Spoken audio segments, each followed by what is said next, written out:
Good morning and welcome to Ask the Expert. I'm Joe Taylor. This morning, another in the ongoing series of programs presented by the Northwest Regional Key Program for Quality Early Learning. The program, through the Northwest Institute of Research, oversees a grant from the Office of Child Development and Early Learning at the Pennsylvania Department of Human Services and the Department of Education. The goal of the program is to improve the outcomes for young children as they prepare for school. John Posa from the Pennsylvania Key is the host of the program and is with us throughout the series. And John, for a change this morning, we have someone in the studio, a guest here in the studio. Yes, we do, Joe. I want to welcome Roberta Ganoe from Brookville, and Roberta is an early interventionist with the Riverview Intermediate Unit in Clarion, where she's been for 22 years. And Roberta works with children and identifying children with developmental delays at an early age so that they can have the tools they need to have the best chance for success in both school and in life. And Roberta teaches preschoolers at Brockway Elementary School and provides occupational therapy through Cen-Clear Child Services. So welcome to the program, Roberta. Thanks, John. It's nice to be here. Yes, glad to have you. Roberta is also a partner of mine on the Brookville School Board, so we both kind of have a passion for school and making sure kids are ready for success in life. Well, Roberta, let's talk about your work and kind of like in general terms, for those listeners and those parents who may not really be familiar with the term early intervention. Talk a little bit about what it is and how important it is, particularly with the young ones. Well, I think that the term early is exactly what it is. It's early. We work with kids from birth all the way up to school age, meaning when they go to kindergarten. And if we could do the intervention, whether it's intervention with occupational therapy, physical therapy, maybe they need speech therapy, maybe they're cognitively delayed and need a special teacher, or they're blind, or they're hearing impaired, whatever the need might be, if we would get into see that those specific children early, we're hoping that the intervention in and of itself can help to at least get them where they need to be when they enter school. Right. And now you also, in that capacity, you work with and teach preschoolers in an early intervention classroom at Brockway Elementary School. That is fairly common, isn't it? Is it not, in schools where there are early intervention classrooms where the service is provided? Well, it's becoming more common to have the programs in the schools. I can remember, I've been with the IU 22 years, and I would say the majority of the preschools that I would go to for the IU would be housed in a church. Some of them were in gas stations that were closed down. I mean, they were outside of the actual school building. But in the last, I don't know how many years, but I would say maybe 15 to 20 years, it started to develop where the schools welcomed those kids, because those kids ultimately are that school district's responsibility in those upcoming years. So they'd like to have involvement and know those kids as early as possible so that they too can be part of that success in their school career. Roberta, what factors would lead to an early intervention with a child, and how would this come about? How would it be initiated? Oh, that's a great question. Early intervention, when we speak early intervention, I mean, we're talking about being in need of a service. And to be in need of a service, we look at 5 areas. One of them is self-help skills. One of them is speech and language skills. Another one is personal social skills. Those are things like, is the child developing with, the proper eye contact, conversation, ability to get along with other children, things like that. And then we also look at motor skills. That's often why some children need PT or OT, because their motor skills are involved. And then we also look at whether there's a need in cognitive skills, their thinking skills, problem solving, attention span.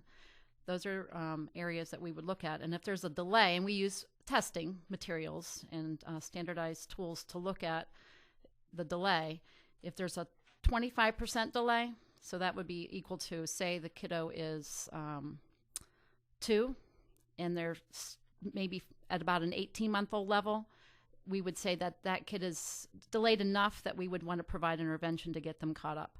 If it's a 5-year-old and they're below, say a 3, like maybe functioning in the 3.5, 4-year range, that might qualify them for the service. So it's based on need. It's not based on income. It's based on a need and then eligibility requirements. And I can't stress how important earlier intervention is and how much of an impact. And Roberta knows this, but the thing that always I come back to is that when you're a new parent and you have a young one, and it's so critical to know the developmental milestones for where your child needs to be at the certain age level. And when a parent even identifies that there may be an issue, there are still those parents out there that are so proud that don't want to admit that their child has a problem or that may need some help. But they're only doing that child a disservice and themselves a disservice by not addressing it, because the earlier that it's addressed, the sooner that delay can be corrected, and they can go on and have a very successful life. So I guess for those parents who are like that are very private, that may not want to admit that they need to get assistance, what can we tell those parents? They're in good hands. These are people that have, they're qualified, trained individuals that are experts in their field.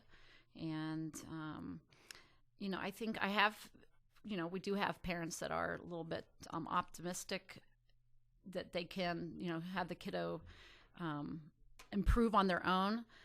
But I think that they realize that the amount of time it would take to get the child caught up, if that was an option, could be improved greatly if the interventionists were able to be involved. And I didn't get to mention, I think the education with our pediatricians, with our hospitals, with different public agencies, they're very aware of the intermediate units services, as well as the different services that are available in the home as well. So they also, when a parent starts to come in with concerns, they key in on those ideas and help us to get the ball rolling if that's what they need. Speaking of the parents, are there situations where the parent and maybe even siblings are also involved in some way peripherally perhaps in the intervention with the child? That's a great question. Again, I've been with early intervention for 22 years, and as an OT, initially, the children came to us at a center. We had a beautiful center, therapy balls, the best toys, the best furniture, the best computers for the kids to play with. And they would come in, scheduled, half hour, and they would leave. But then, the state became very involved in the idea that these kids needed to be seen early in that least restrictive environment. And there's nothing about coming into a building that's not familiar to them to do therapy. So what we do now is for the birth to 3-year-olds, we go into the homes. So those parents, those family members, child care providers, whoever it may be, get to actually be involved in the therapies or the teacher piece of that, for that. Yeah, exactly. And just the issue then becomes later when these problems are not addressed and a child starts school and then gets behind, and it is part of our special education programming. That's an extreme cost to school districts across the state, and through quality early education, which is what this program is all about, which early intervention is a big part of that. If a child gets the services they need and thrives, we can reduce special education costs by half of what we pay, and so it has a definite impact. And I can vouch for Roberta. I've been to her preschool classroom in Brockway, and to see the importance of those kids being together and that the socio-emotional skills that they develop and getting to know one another as a group is so important. And the fact that that's in an elementary school, these kids are going to be going to kindergarten there. So, I mean, it's just a natural transition that they are attending and participating in their own school district that they'll be part of. So, I can vouch for it. I had in an earlier program, Kurt Condrich, who was a state spokesperson who had a special needs child, and Chloe was his daughter's name, and she is kind of like the poster child for she had Down syndrome, and she was the poster child in the state for early intervention. And Kurt is such an advocate. Kurt, if you remember, when we did a program with him right when we started. I remember that show. Yeah, he's a former inspiring. policeman. Yeah, very inspiring. He's a former policeman in Pittsburgh, and he is such a great advocate and spokesperson. And Chloe now has grown. Of course, I believe she's out of school now, and she's just been very successful. And he emphasized one thing, and I don't want to take Roberta's thunder away, but when you have a special needs child, it's like everyone seems to want to look at what the child cannot do instead of the reverse of what the child can do. And there are so many things, and it puts a whole different perspective on the abilities and of how the child can thrive. So I know Roberta can right. We agree. do definitely when we develop the plan for the child, we start with the strengths, and that's how we build our program for that student. We specifically look at their strengths and work off of those strengths so that we can improve their success. So that's a great way to talk about, from beginning to the end of early intervention for that child. And I do really find enjoyment when I hear, in fact, I'm just so proud of what they do up in Brockway, that we have a kiddo who has autism, who was seen early, seen in the home in the Birth to 3 program. I started to see him when he was in preschool. He's now in school age, but he ultimately now is being exited out of special education, which is remarkable. If you would have seen this kiddo, several years ago. So I'm just really proud of everyone that was involved with his success, and it really does speak to the volumes of what we do for kids. You just brought up something, and I think the word intervention seems to imply it's like a one-off. It's an intervention, and then that's it. But apparently, assumedly, there is follow-up beyond that in terms of the intervention, and there is ongoing, I don't know if you want to call it intervention or maintenance or whatever, to continue this child on a route toward progress, right? Directly, yes. That's exactly what we do.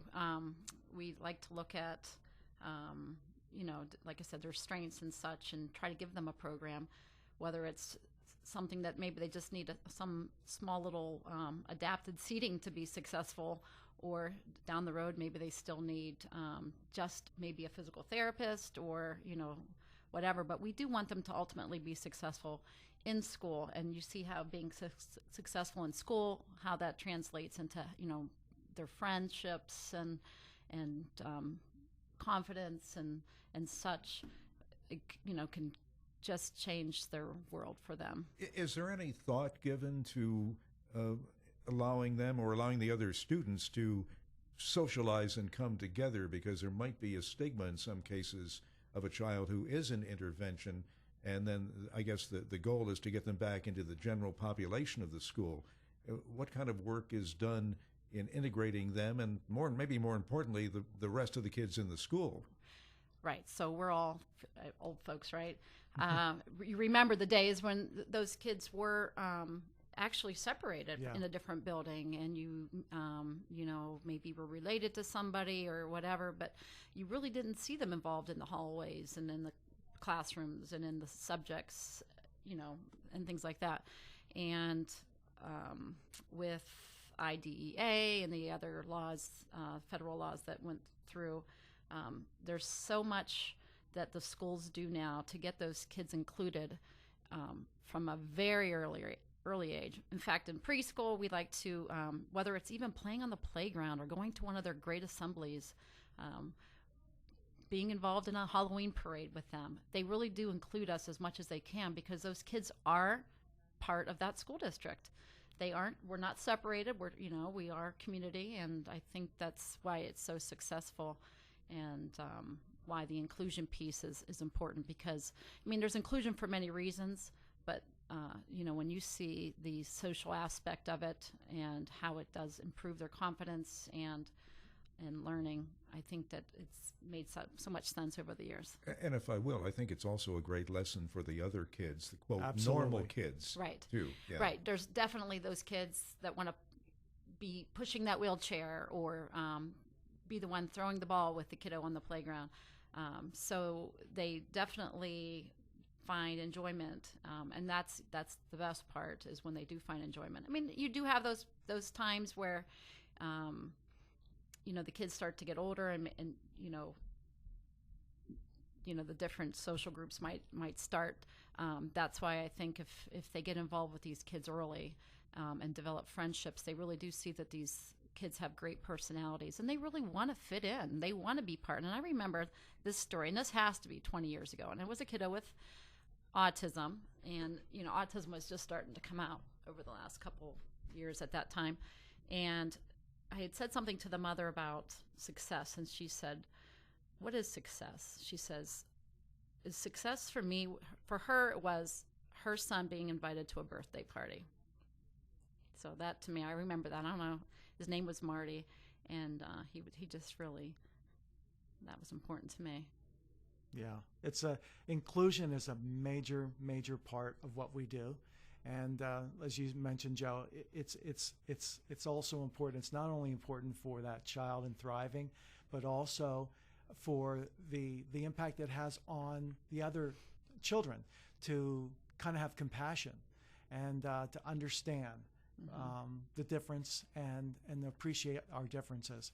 And boy, that is a message that I wish our whole country would hear loud and clear. Because I think it's so critically important. But you mentioned autism, Roberta, and because the spectrum is so wide and so many different forms of it. But I'm sure over the years you've seen autism, more and more children that are on that spectrum. Has that presented? Now I know that's involved a lot more professional development to learn more about it. But have you found that are you seeing more children that are on that spectrum over the years? I definitely have seen more children on the spectrum. I think that there have been some overdiagnoses over the years, right, and such, but I think that there are some really good, even locally, places that help to do the correct diagnosis. I think sometimes the maybe OCD in a kiddo can be confused with autism. Right. And it's really important for, again, for people to understand that we're not going to just look at the diagnosis anyways, but when it's the correct diagnosis, the right intervention can be incorporated into that program.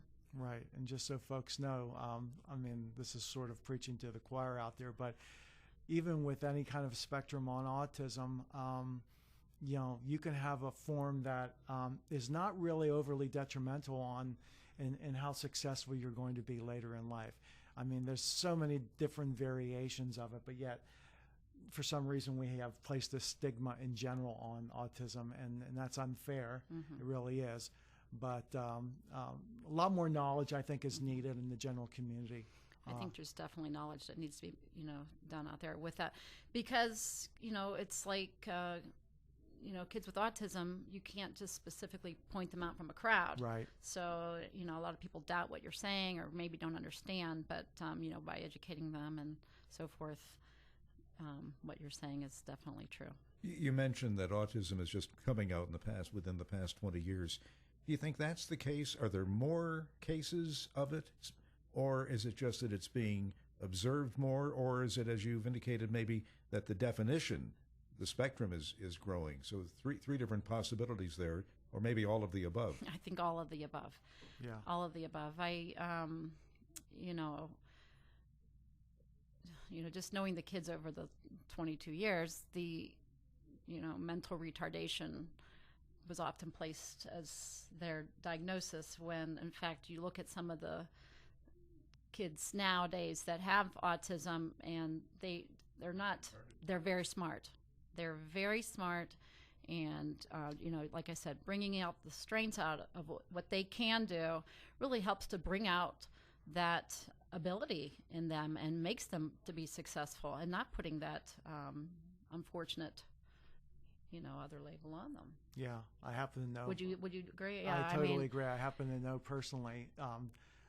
They're not children anymore, but Right. they're young adults who have been on the autism spectrum, and they're probably some of the smartest kids I know.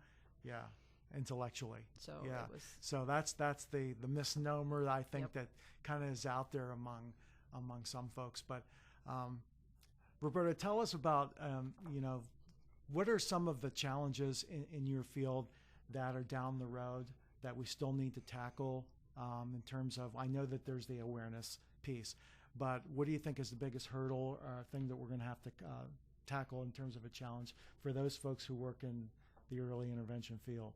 well, I think our governor is good as far as being able to help us fund the early intervention. I think the piece that we need to continue with is the importance of education through the age of 21, for those kids. Right. It seems like we're kind of robbing Peter to pay Paul. It's very heavy now in early intervention. And, some of the programs for the school age kids may not be there. I mean, you're saying about speech therapy and such. It's a big piece in the early intervention. Maybe they have received, speech therapy 3 times a week.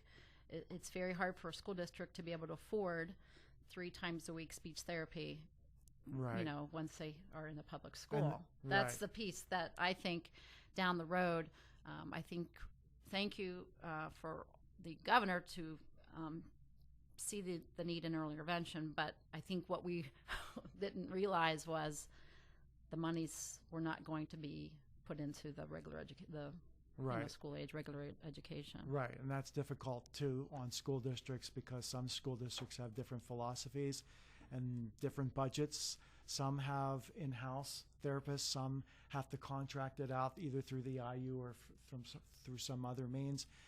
But the bottom line is, I mean, the how often it's provided and the cost are factors, obviously, and that plays on any school district's budget. So, yeah, it's something that the state is definitely going to have to seriously weigh in. And don't get me wrong, the schools are going to do whatever that kid needs to be successful. So I don't want you to, people to think that your child would not be eligible for a certain amount of services.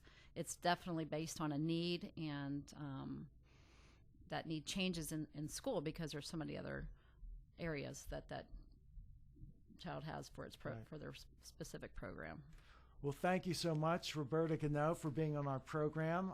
It was enlightening. Early intervention is a major topic and an important topic in quality early learning, and I thank you and hope to have you on again. Oh, thank you. And that's our program for today. We'll be back in 2 weeks at the same time. In the meantime, you can go online to learn more at papromiseforchildren.com. For John Poza and the Northwest Regional Key Program for Quality Early Learning, I'm Joe Taylor. Thank you for listening, and